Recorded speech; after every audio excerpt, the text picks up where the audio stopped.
Bismillah, walhamdulillah, wassalatu wassalamu ala rasulillah wa ala alihi wa sahbihi wa man wala. So here we are on the 27th part of the Qur'an, and we're going to now, for the rest of the period here, take one ayah that really represents a very powerful mode of guidance in each of the surahs that come up. So if we look at the beginning of Surah Al-Dhariyat, is the beginning of the 27th juz'ah. And so in this, there's basically these two verses that go together, 20 and 21. وَفِي الْأَرْضِ آيَاتٌ لِلْمُوقِنِينَ وَفِي أَنفُسِكُمْ أَفَلَا تُبْصِرُونَ. So these verses are saying, if you look around in the earth, you will see signs for those who are looking for certainty in their faith.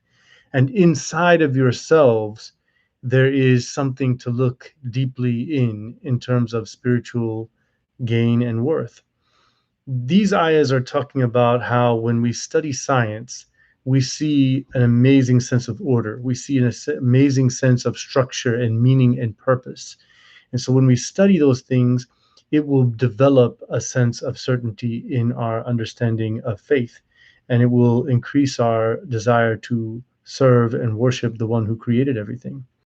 So if we move now to Surah At-Tur, there's a couple of verses here. Verse number 21, وَالَّذِينَ آمَنُوا وَاتَّبَعَتْهُمْ ذُرِّيَّتُهُم بِإِيمَانٍ. So it says those believers and then their progeny, their children and their children's children, who are also believers, that they will be joining their family in heaven. So we know that in heaven there is darajat, there are ranks and places of precedence in heaven. So it's important for us to realize that the connections and bonds of family, spiritually speaking, are very important.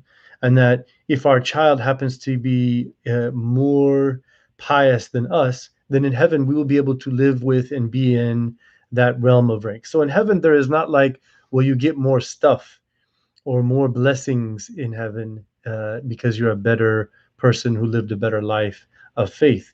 No, what there is ranks. There is ranks, and it does look like ranks are above. So people would look up and see others in their ranks, and they would be able to join their family members. So keeping a strong bond in our family to where family members who are pious can join each other in the hereafter. If we go to verse number 35 here from Surah Al-Tur, it's this philosophical clarification that basically eradicates any sort of basis for atheism.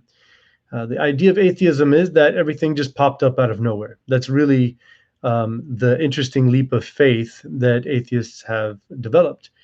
So atheists are saying, well, right now in science, we can't really explain why there is something rather than nothing, but we believe science in and of itself will answer the question, as though science is some sort of, in and of itself realm, almost like it's a god. And so the idea here is that were they created from nothing, or did they themselves create themselves? That's what the ayah says. So the fact is that something cannot create itself. So something cannot come from nothing. And so if it came from somewhere, something put it there.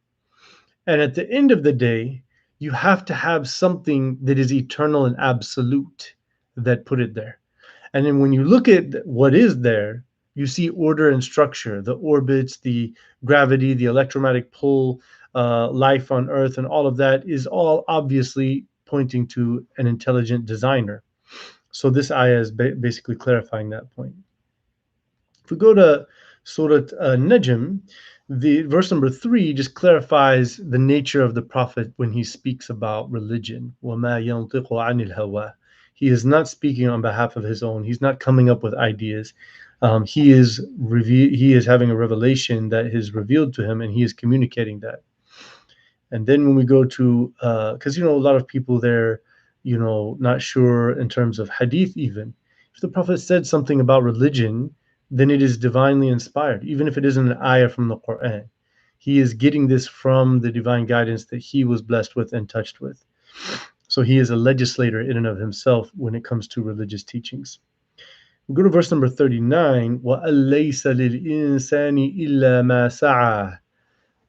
people will not have any worth except for what they chose to do in their life. So our worth is in the actions that we commit and the intentions behind them. If we're sincerely seeking the favor of God, then we will have that in our scale. So this verse is used to kind of counter the concept that, say, for example, um, when someone dies and people all gather together and they're all saying, we can just all read Quran on behalf of this person. So there's a very popular interpretation that comes from the fact that it's like an analogy that the Prophet had permitted somebody to make Hajj or Umrah on someone's behalf and to fast on their behalf. But he didn't mention reading Quran on their behalf. So people are saying, well, as an analogy, any good deed you do, you could do it. And so the response to that, because the ayah here is saying everybody's individually responsible. We have many ayahs. Allah taziru waziratu wazra ukhra. Everybody is responsible for their own actions, and no one can be responsible for others' actions. So when we look at the justification for this big broadening analogy, they're saying that, well, you would never do something on behalf of somebody else, thus voiding your own reward for such an action and giving it all to someone else, unless they really touched you, unless you really love that person. And chances are you probably don't love too many people that you don't like. So if you didn't like someone, you wouldn't do an act of worship on their behalf, right? So the fact that you like them is somehow came from them. They influenced you in a way that made them want to do that. So then therefore it's still something that you have done. So, but in terms of individually reading Quran, that is established interpretation.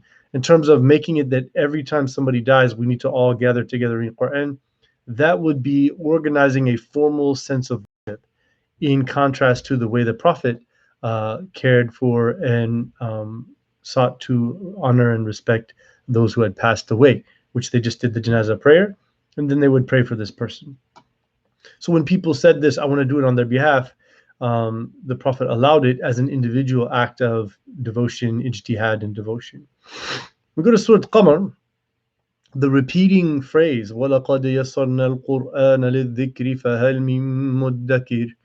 Surely we have made this Quran easy to remember, so who will remember it? So this is often used as like the main proof that we should be very adamant about memorizing the Quran and encouraging our kids to memorize the Quran.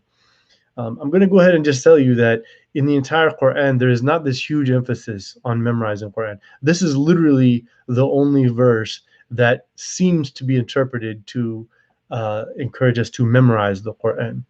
There are some hadiths, couple of hadiths, which encouraging those who learned and learned the Quran, but still, not any emphasis. Whereas the Quran and the Sunnah have a massive emphasis, 99 times more than any sort of memory, is understanding and thinking and pondering and reflecting and researching the Quran.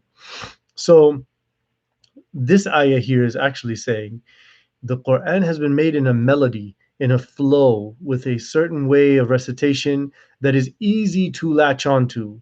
Why to latch onto it? For the sake of memory without even knowing what it means?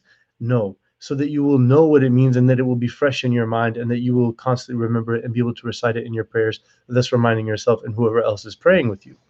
So yes, it is a good thing to memorize the Quran, and the early generations were very strict about it because they were concerned about the large illiteracy rates as well as the lack of a printing press. So because of that, they were very adamant to keep a very strong, meticulous preservation of the narration of the Quran through oral memorization, which was great. And it still is good, alhamdulillah. But my point is, we don't create a very strong imbalance to where we're so happy and elated when a kid has read through the Quran and memorized it, and they don't really know what it means. So that definitely is not something that the Quran is calling us to do. So we need to definitely focus on those verses that talk about the Quran as a book of guidance that we reflect upon and live by. Next, we go to Surah Al-Rahman.